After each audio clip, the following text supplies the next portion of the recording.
We want to bring this to you. Chelsea Clinton has responded for the first time to questions from Fox News today about donations that the Clinton Foundation has accepted from foreign nations, including Saudi Arabia and Ukraine. Here is her response. Let's play some of it, and I can show you the rest. We have always partnered with governments, NGOs, foundations who believe the work we do is important.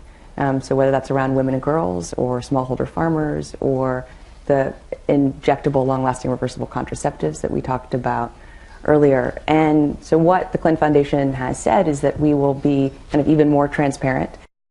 We will be even more transparent from now on. She said we will disclose quarterly funding instead of annually. In my role as vice chair, she went on to say, I have responsibility. I believe that this is the right thing to do. We won't take any new funding, but we will not affect any work already in progress. So she is the first of the Clinton family, Doug, to make any response today in the, in the wake of this New York Times piece that came out this morning. She's referring specifically to money from Saudi Arabia and from Ukraine. But what does that response tell you? Well, it's going part of the way. Candidly, in a presidential campaign, as somebody who was an advisor to Bill Clinton, I would say stop taking money from foreign governments now, period.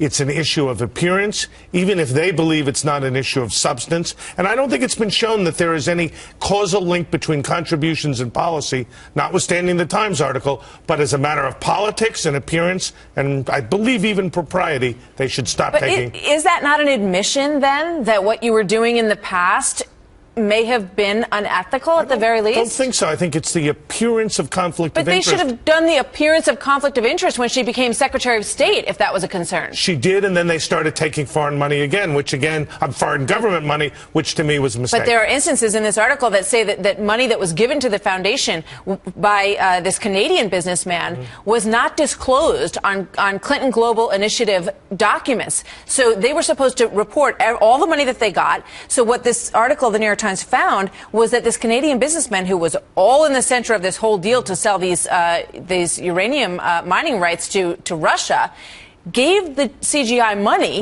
that never showed up on their documents, and then they paid Bill Clinton $500,000 for a speech. Right, and there's no link between any government decisions and those contributions, as suspect as they may appear to you and to many others.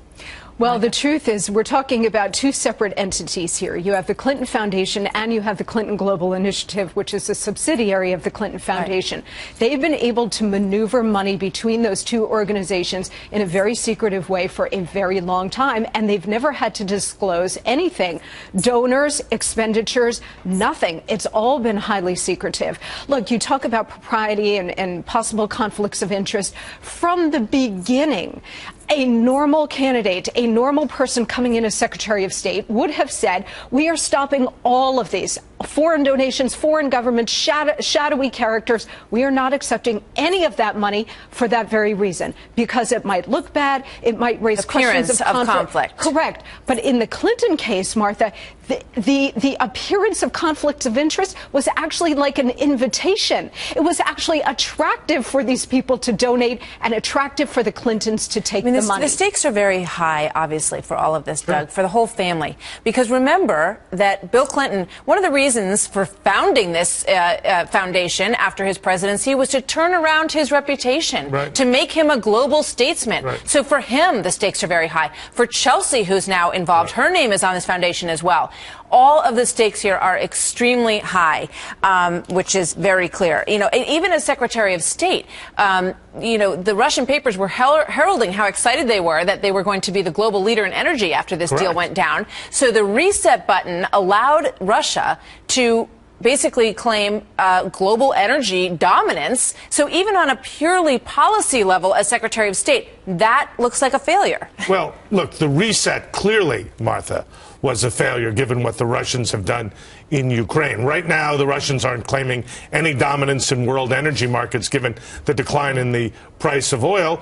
But I think ultimately we're in a political campaign, and the Clintons have to make decisions. They have a fifth of the world's uranium deposits in mining under their jurisdiction and making money off of it. I want to move on to the impact on the election. Let's take a look at some of these polls and see how Hillary stacks up against Marco Rubio. This is the latest numbers that we have seen. So Okay, this is the other poll that we have here. So this is who would you vote for today if you are, these are Republicans that were asked this question. You've got Marco Rubio at 15%, leading the pack in this. Let's see how he stacks up against Hillary Clinton, where he stacks up better than any of the other potential opponents. Still lower, but lower by only 2 points. You've got Jeb Bush down by 7 against Hillary Clinton. What do you make of it? Here's the problem. Hillary Clinton is arguably still dominant. She doesn't have any legitimate challengers yet. That might change. The problem is that the worst and most problematic scandals for any candidate are the ones that reinforce pre-existing negative notions about that candidate.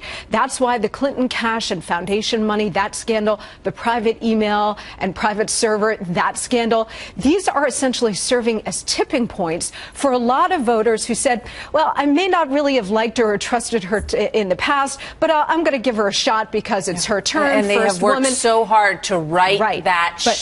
These scandals, Martha, serve as tipping points for a lot of voters who said, I was already Clinton fatigued.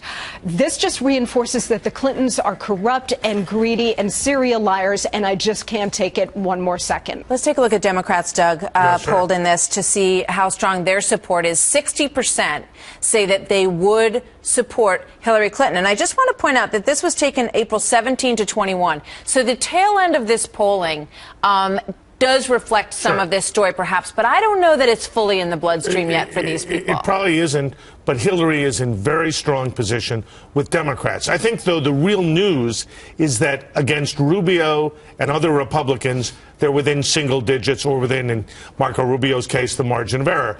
With a majority saying that Hillary Clinton is not honest and trustworthy, that is of huge 54. That is of huge concern to the Clinton campaign as her numbers decline. That, to me, is the greatest worry they face. That's the tipping point that I was referring to. All right, guys. Thank you so much, Doug and Monica. Always good to have you here. Thanks, Martha.